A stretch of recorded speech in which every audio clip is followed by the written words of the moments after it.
안녕하세요. 성 긋는 조변의 아나운서 임현정입니다. 안녕하세요. 성 긋는 변호사 조변입니다. 네, 반갑습니다. 네.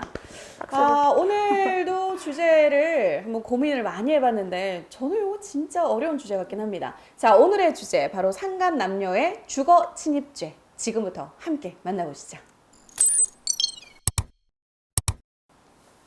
아니 근데 저는 주거 침입죄라고 하면 그냥 단순히 네. 우리 집에 나의 허락 없이 누군가가 들어오는 거 맞아요. 그렇게 많이 봤단 말이에요. 네, 그 개념 근데 맞습니다. 이번 사례를 보니까 내연남녀 또는 상간남녀라는 게 하나 딱 붙었어요. 네, 어떤 네. 이야기예요?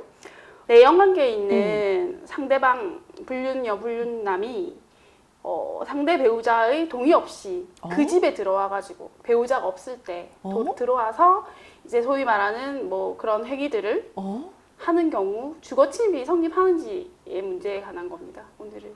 아, 이게 또 판례가 있는 거죠, 그러면? 지금까지는 사실 이게 주거 침입이 성립한다 안 한다 어떤 의견이 있었을 거잖아요. 최근에 그거에 대한 판결이 완전히 뒤집혀졌거든요. 나는 이게 주거 침입죄가 성립하지는 않을 거라고 생각은 해요. 왜요? 왜?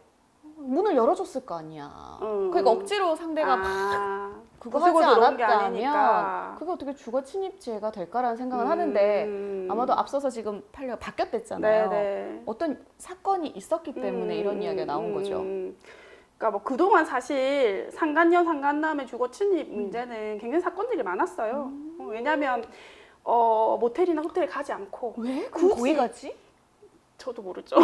돈이 없었거나 아니면 몰카가 겁났거나 뭐 여러 가지 사정이 있겠죠. 그래서 그런 일들이 왕왕 있었어요. 사실 최근까지는 그런 경우에 주거 침입죄가 성립한다고 봐서 처벌을 했어요. 이것도 1984년에 첫 판결이 나온 이후로 거의 37년 동안 유죄로 판결이 되다가 최근에 9월 달에 대법원에서 전원 합의체 판결로 이 경우에 주거 침입이 성립하지 않는다. 무죄 판결을 내렸습니다. 결론적으로는 들어와도 된다. 네, 그래서 난리가 났죠.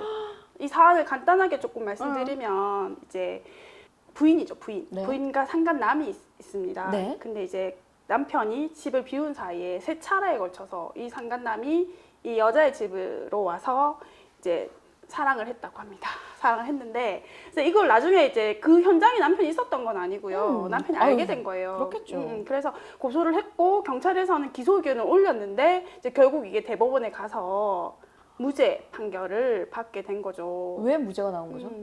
예전에 사실 그 주거 침입이 인정이 됐던 거는 조금만 설명을 드리자면 주거 침입죄라는 거는 왜 인정이 되냐면 그 집에 무슨 뭐 재산을 훔쳐가거나 파괴했다고 해서 성립되는 범죄가 아니라 개인의 사생활 그리고 주거에서 어떤 평온하게 다른 사람의 방해를 받지 않고 그런 생활을 해야 돼 그런 법익을 침해하기 때문에 처벌을 하는 범죄거든요.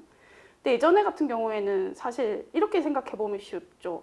만약에 남편이 있었는데 자기 부인이 상간남을 끌고 들어와 집으로 허락했을까? 있었는데 허락했을까? 왜 어서 오시? 상간남이 허락했을까? 말 같지도 않은 소리를 하고 그래서 유죄였던 거예요. 남편의 사생활을 방해했기 때문에. 근데 이제 이번에 판결에서는 그 부분보다는 같이 살고 있는 이 내연녀의 사생활은 사실 방해받은 바가 없잖아요. 내연녀가 자기 의사대로 이 남자를 오도록 했고 네. 그리고 문을 열어줬으니까. 이 남자가 무슨 뭐 문을 부수고 뭐 몰래 월담을 하거나 이런 행위 했던 거 아니잖아요. 문을 열어줬다.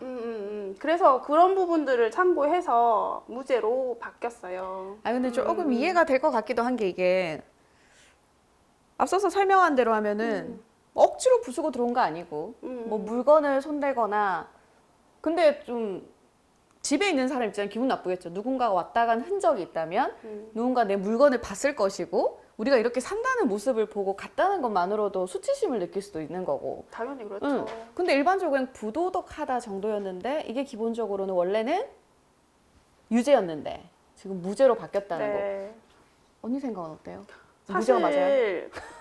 어때요? 이건 우리끼리 하는 뭐. 저는 사실 아직까지 유죄라고 생각을 합니다. 유죄. 네, 남편과 부인이 같이 공동으로 생활한 주거 안에서 각방을 쓰는 것도 아니고 같이 그치. 사용하는 방 안에 그것도 뭐 어느 침대에 새는지 모르겠지만 어떡해나 상상이 같이 싫어. 쓰는 침대 위에서 그렇게 했다는 게 용인이 사실 안 되죠. 내 사생활이 그 현장이 없었다 해도 나중에 남편이 그걸 알게 됐을 때 모르겠어요. 사생활이 침해되지 않았다고 할 수 있을지 전 약간 의문인데 다만 간통죄가 없어진 거 아시죠? 네, 알아요. 예, 그거와 약간은 일맥상통하는 것 같아요. 대법원의 판례라는 게 사실 사회의 흐름을 쫓아가고 사회 구성원들이 생각을 어떻게 바꿔 나가느냐에 따라서 판결이 사실 바뀌기 때문에 이런 배우자의 외도로 인해서 피해를 입은 분들한테는 또 엄청나게 화나는 일이죠. 그렇겠네요. 간통죄가 이제 안 되니까 그나마 이거로라도 좀 형사처벌할 수 있었는데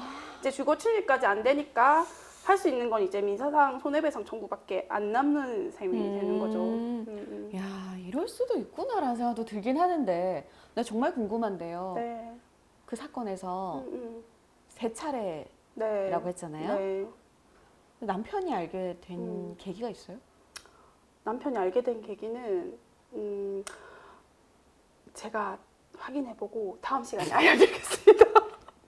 아니 근데 갑자기 남편이 좀 나타났다 그런 경우도 있잖아요. 갑자기 나타났거나 했을 경우에 예전에 제가 그걸 드라마에서 봤는지 실제 사건에서 봤는지 기억이 안 나는데 나가달라고 보통 있잖아요. 하잖아. 평소에 약간 이제 뭔가 내 부인이 바람 피우는 것 같다는 의심을 촉이 느낄 있죠. 때 나 오늘 뭐 어디 출장 갔다 와 이렇게 말해놓고 다시 집에 돌아왔는데 이제 그러고 있는 이제 그 경우 이제 현장을 완전히 탁 맞아요. 잡은 경우라서 그 경우에는 이 판례가 그대로 적용될 수 있을지 약간 좀 의문스럽긴 해요. 사람과 현장을 땡땡에서 많이 본 그- 그림이네. 그러네요. 네, 거기서 제일 많이 봤는데. 네네네 현장을 덮치는 경우라서 근데 사실 그렇게 현장을 덮칠 수 있는 경우는 많지 않으니까 혹시 이 사건에 대해서 우리 시청자들이 좀 알았으면 좋겠다는 오늘의 선을 한번 그어본다면 어떤 게 있을까요? 오늘의 선은 최소한의 예의를 지키자.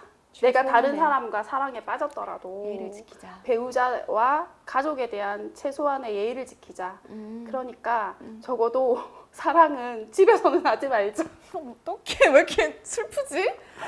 하면 안 돼. 아무튼 뭐 네, 물론 불륜행위를 하는 것 자체가 넘어서는 안 될 선을 이미 넘은 건데 그럼에도 불구하고 그렇다면 그래서 자기가 이 가정을 지킬 자신이 없어졌다면 네. 확실하게 선을 그어라. 선을 긋고 해결하고 넘어가야 될 문제지 이렇게 이제 그 상대방 상간남 상간녀의 집에 가서까지 너무 이렇게 상처다. 하는 것은 정말 넘어서는 안 될 선이라고 생각합니다. 오늘의 선은 네. 최소한의 예의를 지켜라. 이렇게 좀 정리하면 될 것 같습니다. 네. 되겠죠.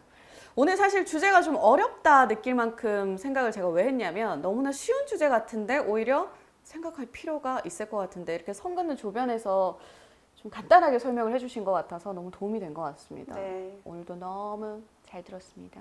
감사합니다. 우리는 다음 시간에 만날게요. 네.